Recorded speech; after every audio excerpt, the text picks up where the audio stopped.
It's time to welcome our next guest. This gentleman is no stranger to Mesa Morning Live.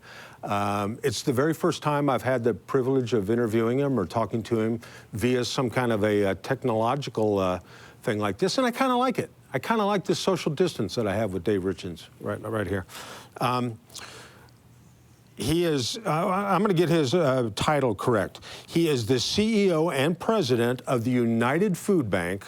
Please welcome, at home, with a big round of applause, put your coffee down, please welcome Mr. Dave Richins. Dave, good to have you here.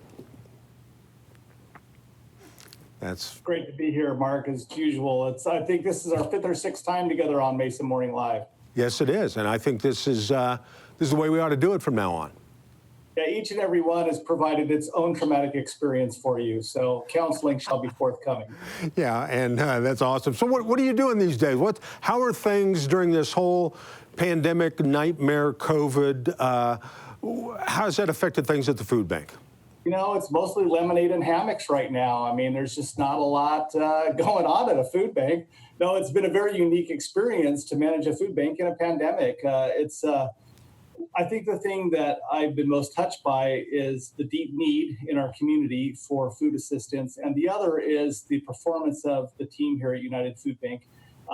And especially on top of that is a partnership that we forged with the city of Mesa to really respond to this pandemic in a broad way.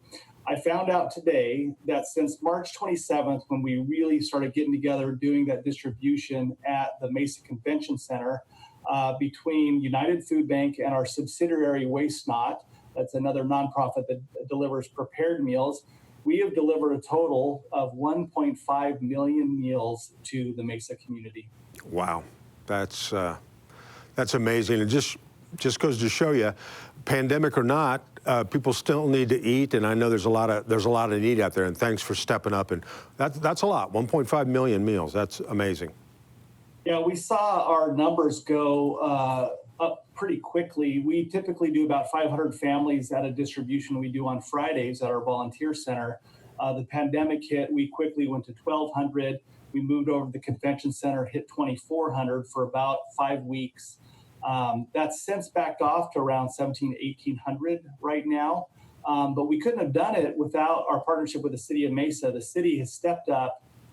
They provided the Mesa Convention Center for us to be able to do a socially distanced food distribution and get food directly into people's trunks, be able to keep both our volunteers and City of Mesa employees and the clients themselves safe and give them a good supply of healthy, nutritious food.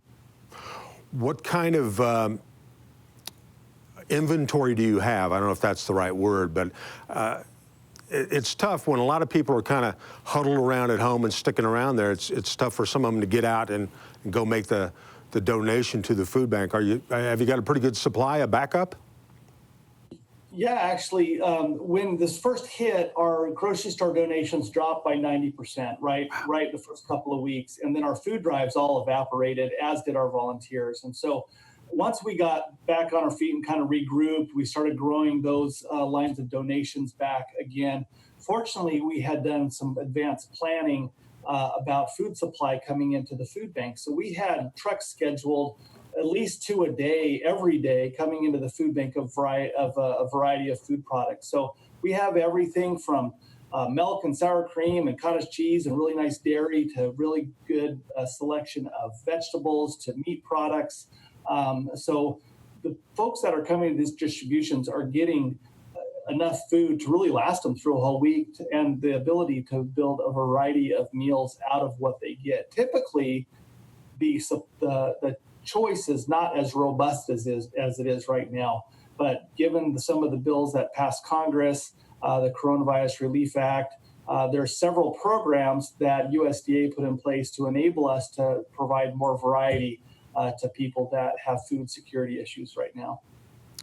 Wow, that's awesome. That's got to be very gratifying to know that you're a first line of defense against hunger for a lot of folks. Yeah, it's been, I don't want to call it a lot of fun. It's been a lot of hard work, but the team here at the food bank they've flexed to every challenge that we've thrown at them. I come up with some new challenge for them and they rise to the occasion and meet it. A lot of this we couldn't do without the city of Mesa. The city had employees that were underemployed. They had programs that were canceling. They had different challenges that were coming to city employees. So we were able to grab those city employees and put them right to work in helping us prepare food boxes, helping us set up for the food distributions that we did on a regular basis.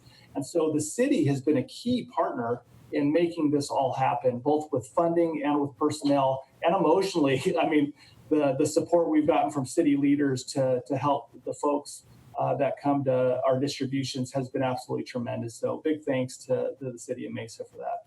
That's awesome. Well, let's kind of take a moment, pretend this is an infomercial for the United Food Bank, and you've got a direct pipeline into people's computers and living rooms. What would your plea be for either donations or volunteers, or cash always works? Yes, yes, and yes. Those are all, you nailed all three of them. Volunteers, we're starting to need more volunteers. The City of Mesa folks are starting to get back to work a little bit more. Some of the programs back up. They've figured out how to do it in an appropriate and healthy way. So we're going to need more volunteers going forward. We have lots of protocols in place to keep people healthy when they come volunteer at United Food Bank, including masking and hand washing and temperature taking and all that fun stuff. So more volunteers is always, always appreciated. Food donations and food drives, we like to get those ramped up again. You can contact Melissa Forrester. She's a good friend of the Chamber of Commerce. She's been around for a long time. Contact Melissa. She can get you set up for a food drive. And right now, we're in the middle of our Summer of a Million Meals campaign. You might see that on 12 News. We have a great partnership with Fry's Food Stores and Cobblestone Auto Spa. You can go to Fry's and you can donate at the register to Summer of a Million Meals, or you can go to azmillionmeals.org. And we're using those funds that we collect through that campaign to restock our shelves. That's awesome. You know, we keep saying Mesa, but I know the effects of the food bank actually leave the Mesa area kind of far and wide. Can you talk a little bit about that? You bet. We go into 5 counties. So we cover the eastern part of Maricopa County, so all the East Valley cities that you know and love. And then we're in Pinal County, Gila County, and the southern half of Apache and Navajo County. So we have 9 Native American reservations. We've done several special distributions with San Carlos and White Mountain to make sure that they have the things. In fact, we have a truckload of water going up to San Carlos. That's your prompt to remind me to talk about the hydration campaign. So we serve all those communities as far up into the White Mountains as Springerville. So we've sent several extra truckloads of food into those communities to make sure that they had what they needed during the pandemic. That's awesome. Well, the one thing I miss about not being face-to-face with you is when you come on Mesa Morning Live, you're always showing off a very classy sock collection. Is there any way that you can? Yeah, of course. I was hoping you'd ask. Today it's a blue sock with a little style here with the blue shoe to match the blue shirt. You know, so yeah, got to have a little bit of fun with the socks every day. And blue is representative of water, and our Mesa hydration campaign that we're doing with the city of Mesa. I would be remiss if I didn't give that a plug. You can donate to the city. You can take water to various locations. I'm hoping Mayor Giles will recall the website. I think it's mesaaz.gov/H2O Mesa is the website. So collecting a lot of water, there's a lot of heat. We get that out to a lot of agencies who are serving folks that that don't find a lot of relief from the heat, such as the homeless. And so love the donation for that campaign. That's awesome, and I need you to come through with your socks.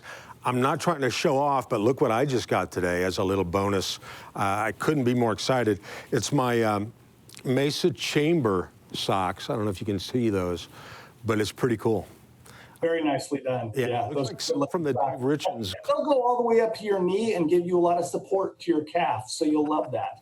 Well, good. That's good to know. I need support hose at this point in my life. That's what I figured. So, Dave, keep up the good work. How many bottles of water are you trying to collect? 450,000, I think, is the number this year. Is that right, Mayor? The Mayor will come on. Where are you on that? Are you getting close? Yeah, we're getting there. We're just over 100,000 right now, so we have a ways to go. Okay, well, we can. A pallet of water, yeah, a pallet of water is about 150 bucks. So the Mesa Chamber has an ongoing pallet challenge to any business that wants to buy a pallet of water from Walmart or Costco and have it shipped on over to United Food Bank. That's awesome. Now, as we move into the fall, does that change anything with the food bank? Are we? Do you have any events planned? Of course, we don't know what live events are going to be like, but any big fall plans? No, we've really backed off on a lot of our like social fundraising type things that we do, but we're continuing to restock our shelves here at United Food Bank and make sure that we can continue to meet the need. We don't know what it's going to look like going into the future, and that's the hardest part, is the uncertainty and planning around that uncertainty. The good news is we have funding in place to be able to. We've spent over $2.5 million on food in the last 120 days.